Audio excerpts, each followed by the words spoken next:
Hello there and welcome to my Arty Corner here on YouTube. And before I start, I'd just like to say thank you for everybody who subscribed to my channel recently. I appreciate you all so very much. It means so much.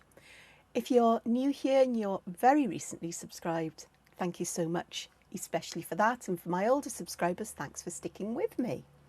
And if you're new here or you're a regular visitor and you haven't yet subscribed, please click the button. It doesn't cost you a penny, it just means you want to follow me or follow my channel, follow what I do.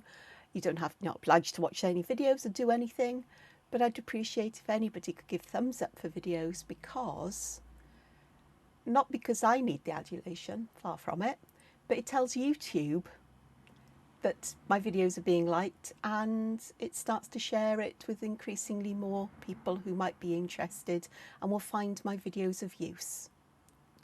And that's my mission here. It's both to help me express what's going through my head as I create, so I understand my creative process more, but it's also to inspire and encourage and to help others become creative and to use creativity in your life. It's been a huge source of comfort and relaxation and helping me manage emotions and feelings through some of the toughest times of my life. And so it's not just drawing for me. There's a lot, many more layers to why I do this. And one of those is because it's lovely to get art out there that helps other people and helps you to find that relaxation and those moments of peace and calm in your day, a chance for quiet reflection perhaps. So you can see the tools I'm going to use today there. I'm going to shift those out the way because I want to show you something. This is a little moleskine or moleskin. I'm not quite sure how to say it because it's got an E on the end. And in English, when there's an E on the end, we use the sound, like the letter name, like I. So moleskine, not moleskin. It'd be skin if there wasn't an E on the end, so I don't know. But it's a little sketchbook I've got for carrying with me. There are reasons why, but basically I treated myself over the weekend. And this is my first page, and I'm not going to explain what it's all about, but can you see this pattern here? It looks like a variation of diva dance. I've even done some here with little hearts. But it actually started from the tangle pattern that I did the other day. I was looking at the one that they showed on Zentangle Project Pack 18, day 1 here.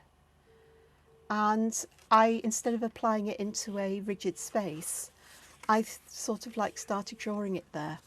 So yeah, this is what sketchbooks can look like with me from time to time. It's also a good place for me to practice my hand lettering and to get my thoughts on paper, because there's a bit of mind mapping kind of thing going on there. And yes, you might have seen the word maps. It's because I also bought myself a book about how to create maps, but not Dungeons and Dragons style maps, although that could be a possibility given my crazy mind. I used to do this a long time ago. But maps for all kinds of purposes, and my mind's ticking over those. Anyway, so I thought that you might like to see that used in a different way with different things. So I haven't done anything else to this since my last video. I haven't even added any more colour. It's been too blessedly damn hot here. Fortunately today, currently, oh well, the computer tells me rain is coming, but I think the last time I looked it was about 17 degrees Celsius.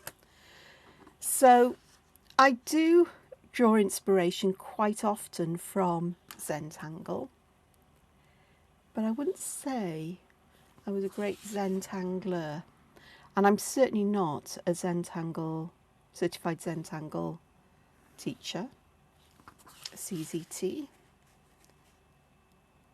and but I just have a love of pattern, whether it's from Zentangle, whether it's something that appears in my own way of doing things, or patterns that have been used for a very long time in art.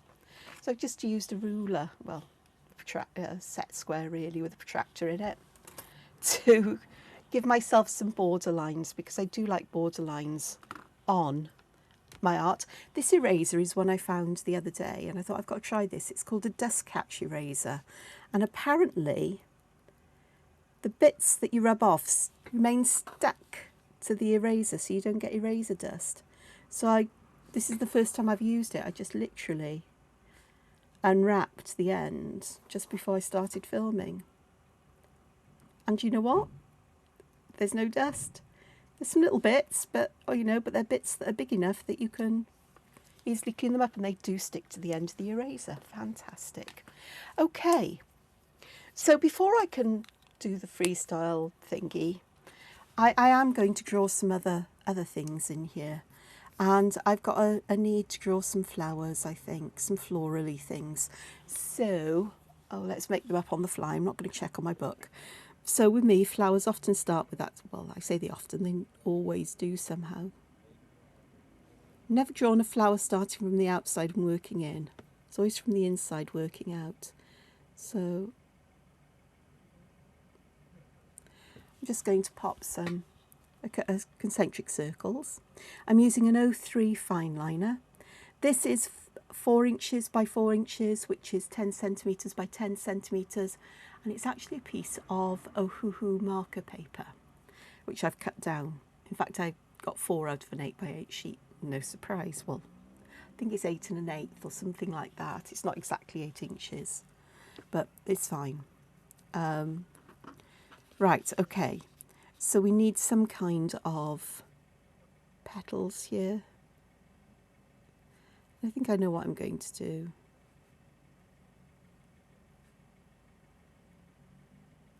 So I'm putting long, thin petals in, but as it were, or they could be leaves. But I'm going to put deliciously wobbly, or frilly if you prefer, edges to these petals, rather than that perfect kind of arcs and so on. When you do deliberately curvy lines, it takes that pressure away from you of feeling, oh, I've got to have them all completely smooth and identical, and that's not the case. You know, it's quite a nice philosophy they have in Zentangle, where you don't draw circles, you draw orbs, because it takes that pressure away from drawing a perfect circle, which very few people can do freehand. But I look for things that are just good enough. So I'm gathering a number of these here together, because flowers don't often grow singly, do they? They often grow all clumped together, or some of them do. And especially even if they're like single blooms but planted all together from a distance, they all look like they're overlapping and all friends. So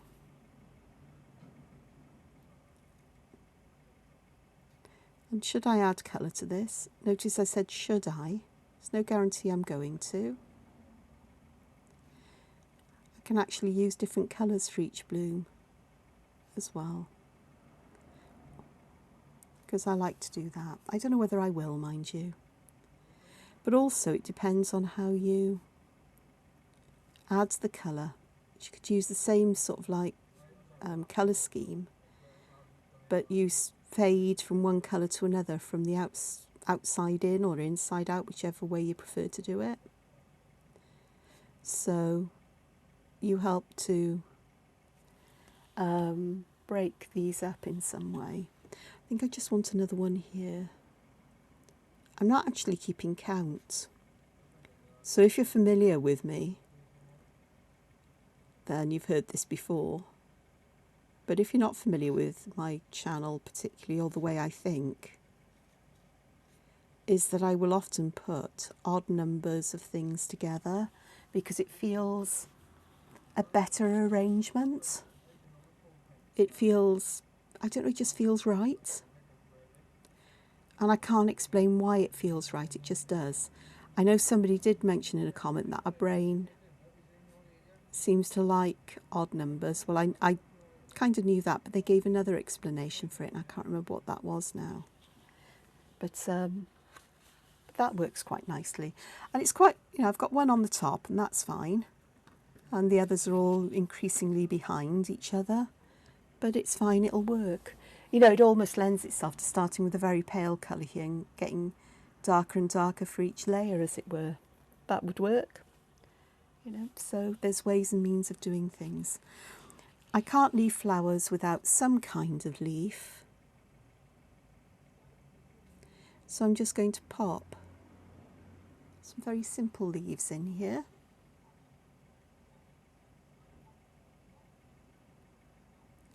And I am going to edge them, and I think I might actually connect that line there. And then I'll do something a little bit different to finish them off. That's actually quite nice, I like that. It's more crystally than it is leafy. But I think I like it. It's a little bit different for what I would perhaps ordinarily do. But it looks more like a stained, you know, window, a stained glass window. Very stylised. Very angular.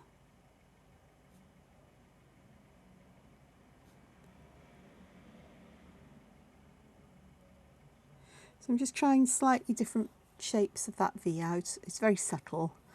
Trying to work out whether I want it to sort of like bend outwards or curve inwards a bit, and I don't think it matters too much, to be honest. I'm just going to try to be that little bit consistent here in what I do. But if I don't get it perfect, I don't get it perfect. I do have a problem with perfectionism. It's part and parcel of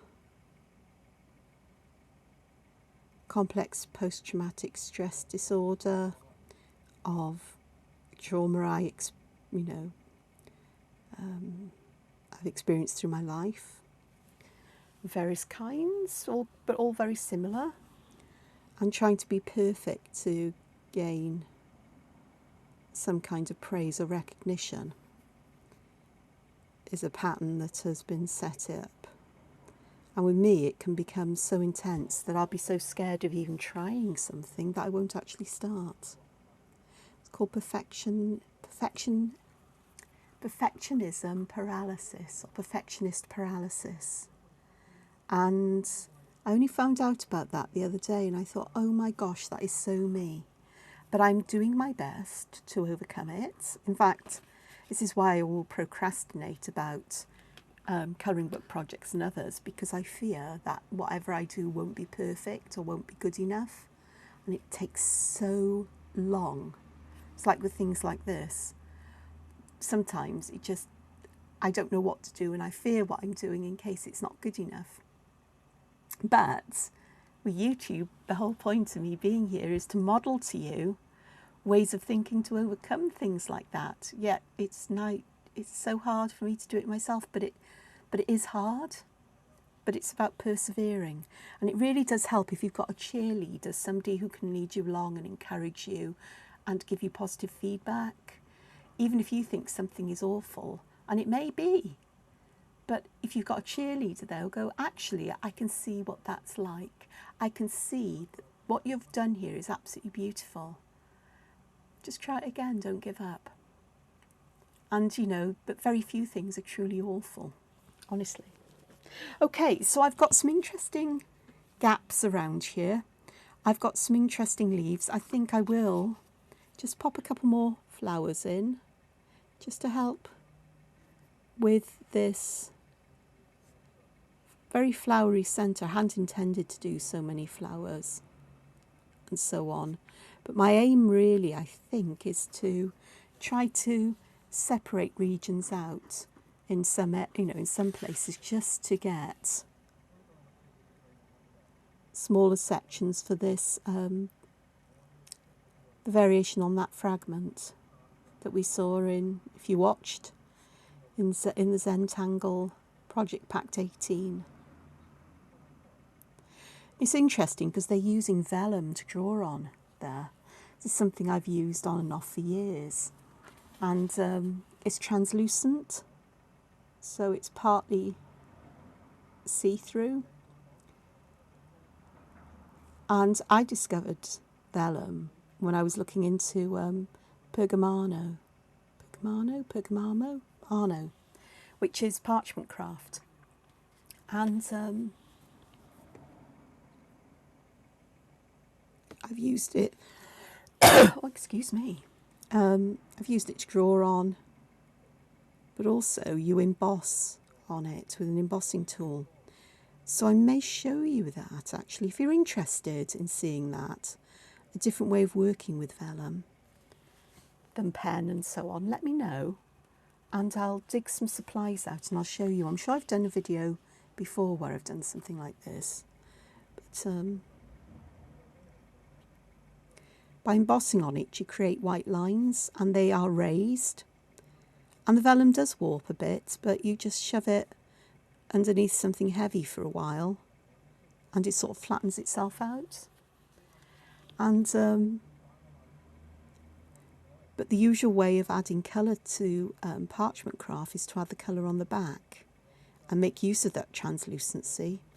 And the lovely thing about it is that you can be as sketchy with your colouring as you like. You know, it can be uneven on the back, but when you look at the front, it looks like it's perfect colouring, perfect shading.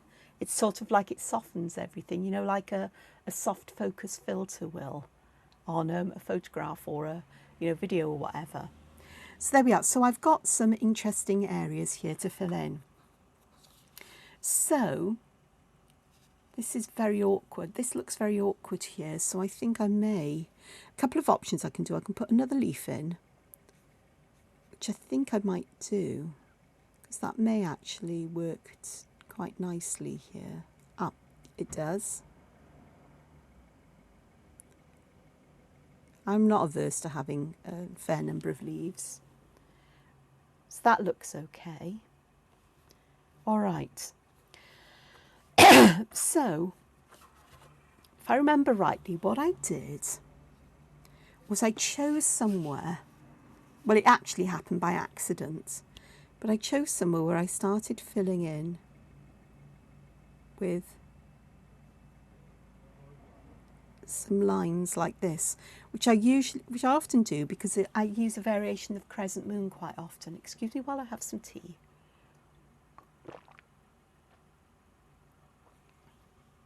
About halfway through my morning mug.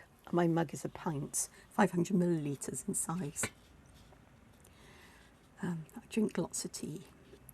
Okay, so I'd normally fill this little bit in here with some black, and I may do that just to help separate it from the flowers a bit.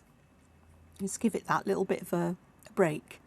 But then I thought, oh, I wonder what would happen if I pop an orb in, and I like to tuck my orbs in this, and then we do this like so,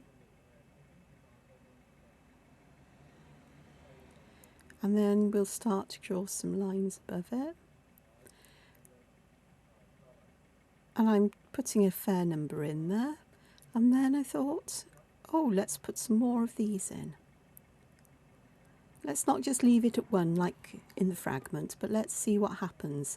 So this really is a bit more like diva dance than anything else. And I know somebody mentioned this in the comments, that they tried this themselves. And I actually had done this, I think, Sunday, quite soon after my video I was drawing in my sketchbook. So we're thinking on the same wavelength. That's all I'm going to say. And it just creates this wonderfully wavy pattern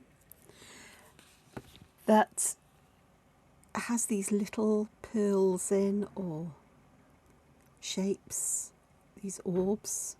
So there I'm going to pop the black there, and I'm going to, oops, didn't quite get that side, but it's okay.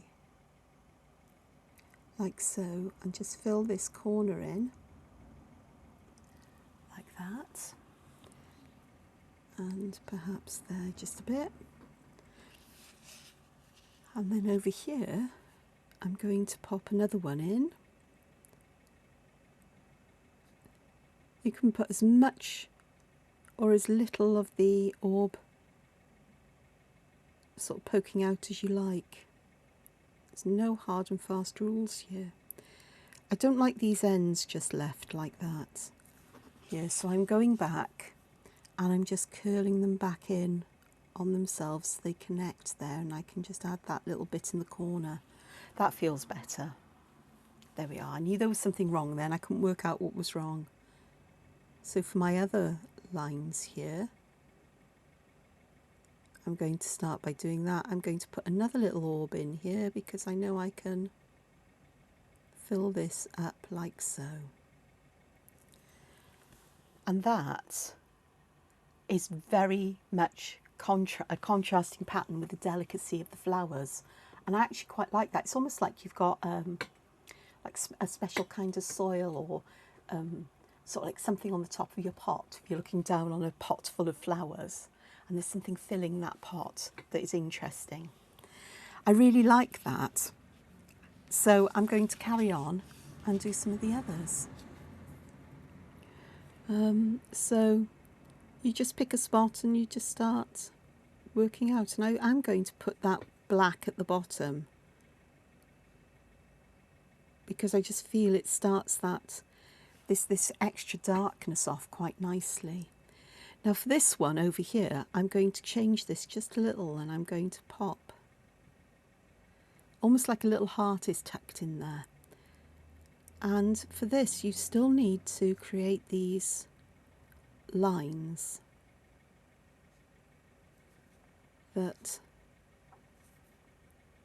almost seem to loop up and over. And for this one, I'm also going to round the top out a little bit so that it's almost like this heart is pushing the line up like it would if there was a pile of blankets.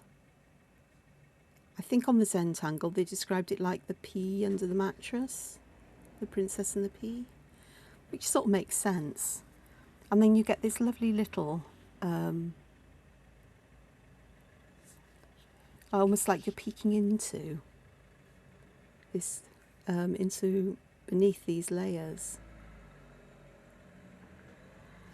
So again, I'm going to do that here. And we're going to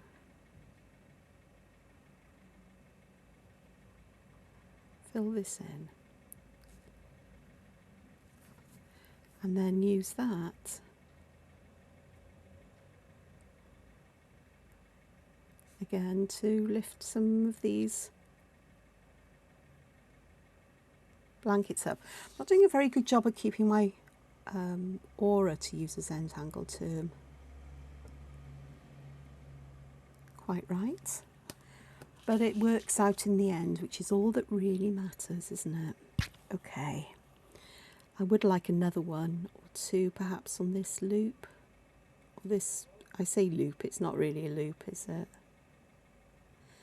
So I think this works best if you do a line like that. Hopefully you saw it, where it sweeps up and over in one go and you just fill the areas in. Hopefully I can get my hand out your way so you can see what I'm doing. So there's my heart, and I'm going to go up, join the bits at the top and then down, and then fill these little spaces in with black to create the shadow that there would be underneath the next blanket, as it were.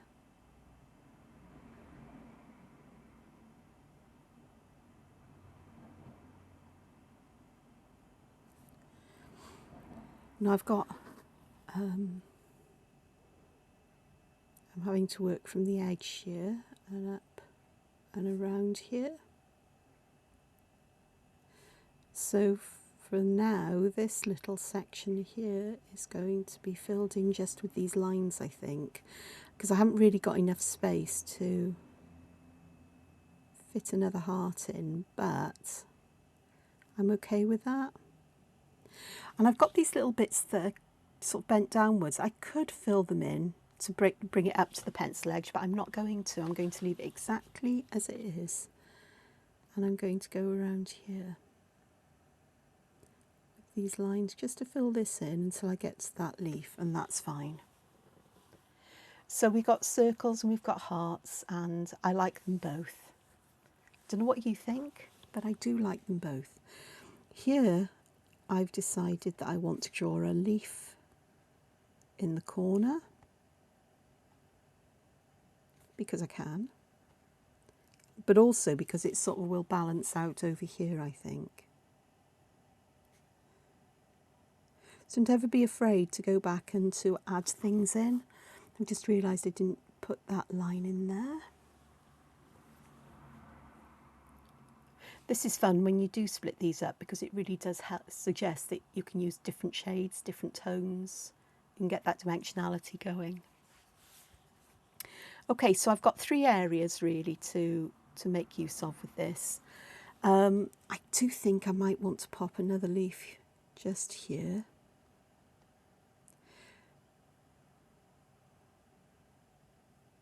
I don't really have enough space for other flowers, but I can always pop leaves in. That's nice because now well, it's a very long, thin one in comparison to the others, but I'm fine with that. So let's see what happens here. Starts here. And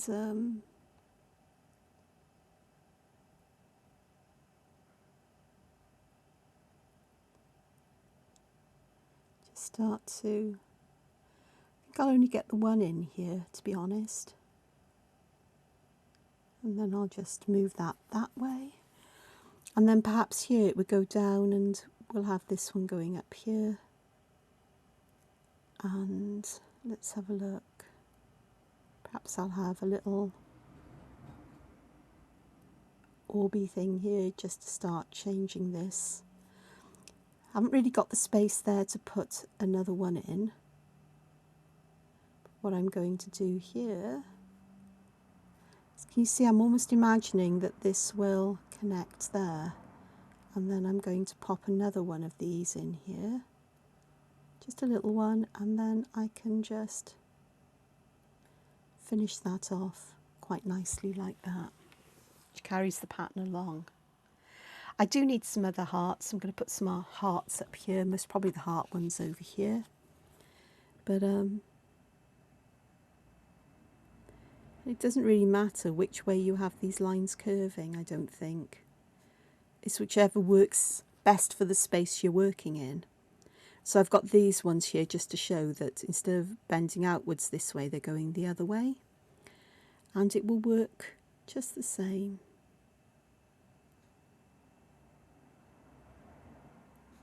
So I put my little heart in there, I'm nestling it in here. So like it's peeking out from under the blankets. This would be fun to do with some of my Doodle Worlds monsters actually.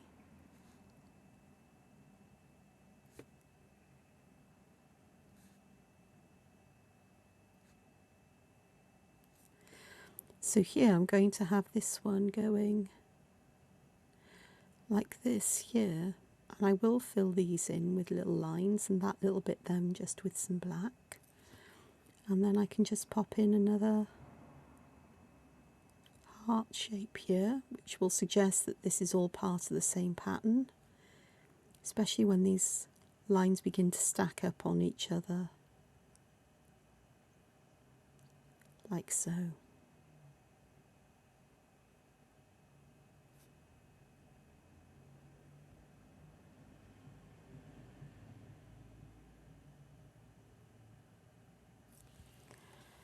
There we go. So over here, I think I'm going to go back here to my circles. So I've got a number of hearts there. I mean, if I wasn't showing you this, then I most probably would have stuck to one or the other just for consistency. But then it's nice to have that kind of variation as well, isn't it?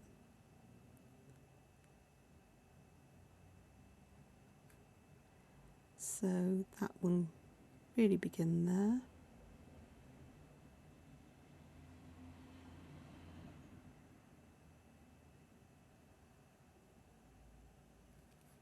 I'll have one here, I think.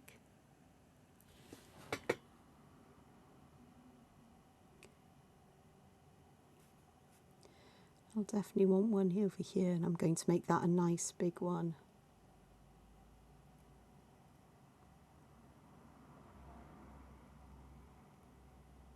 Getting a really nicely wobbly line now. And that's fun because it's almost like it puts folds in, and when it comes to adding shadow or colour, you can really play with those to get that sense of dimension going, which is always good fun.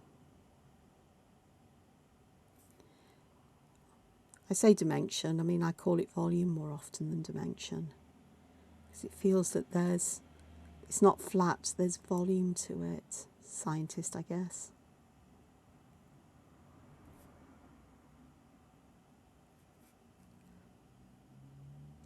I think I might be able to get another couple in. Now I expect somebody will tell me, oh, there's a tangle pattern just like this. I'm aware that this is very much like diva dance. Then there may be a tangle pattern that's like this, but there are so many tangle patterns out there. I don't know how many hundreds or thousands now. But it's hard to keep up with what's what and what isn't. And the thing is that one can lead into another one without you realising. It's happened to me when I've done pattern explorations for the Inktober Tangle Pattern Challenge and the January Fragment Challenge for seven forests, 5 rivers, or is it 5 rivers, 7 forests, something like that. Useless. And I find then that when you put some of these patterns together, you vary them, you suddenly find you've segued into another pattern without realising it, because they are all linked in one way or another, or many of them are linked and are variations of each other. So it's not really all that important, I guess, other than just to enjoy what you do and not get so stressed out about labelling things in some ways. I'm a terrible labeller, though. It's that science background where everything needs to be labelled and classified, which is great because it does help to make sense of the world. You know, there is a purpose to it. But, you know. So I've got a lot going on here, haven't I? And I am going to just put in a corner here, almost like a little dewdrop hanging off the point of my leaf here. I'm just going to put my initials in there. In some ways, this central piece feels a bit bare of detail, but I intend to put that detail in with colour at some point. Not today, because I think just drawing this is okay, but perhaps when I've decided what colours I want to use and tried some things out, that I will come back to this. And that there is my sheet of what I started with. This is what I've ended up with. And I actually do like that. I do think in reflection, I would have preferred to keep the background here as either all hearts or all the orbs. I prefer the orbs for this. But as I said, this was me showing you how you could do things, or a variation here. I've only got the one. You could equally use a triangle instead of a circle. You could use a teardrop shape almost. You can use anything you think you could put in there. You know, a corner would look like a bit of a square sticking out and so on. And it is really personal preference, but it is what it is. And I'm not going to beat myself up about it. For me, it was trying these out as well and seeing how they work. And as I've said, I really do like that contrast between the flowers and leaves that have very little detail on them, and then the quite inky, darker, higher contrast pattern at the background. And it's colour that's going to make the difference between them as well, I hope. possibly. We'll see. My head is ticking over things, you know this, don't you? My head is going, can I use colour to put some texture in there? The answer is I can, absolutely. My head is going to things like the zig writers that I could use to put lines in here, broken lines, some texture like that that will show through any colour I put on the top. But I think I want to decide what colours I'm going to use before I tackle that, because I don't want to be locked into a set of colours that I'm not too fussed about, if that makes sense. So that's for me to think about and come back with to you. So until I see you again, take care. Thank you for joining me. And don't forget, if you haven't subscribed, please do so. And if you've enjoyed this video, you found it useful, helpful, then please give a thumbs up. And I've just realised how much that looks like it's almost like a hole in the floor and we're seeing something underneath, or we're looking into a strange world. It's the way I've done the shadowing, isn't it? It's only when I've taken a couple of days break I can see such things. It's true. So I'm going. Ta-ra for now. Bye-bye. Be creative.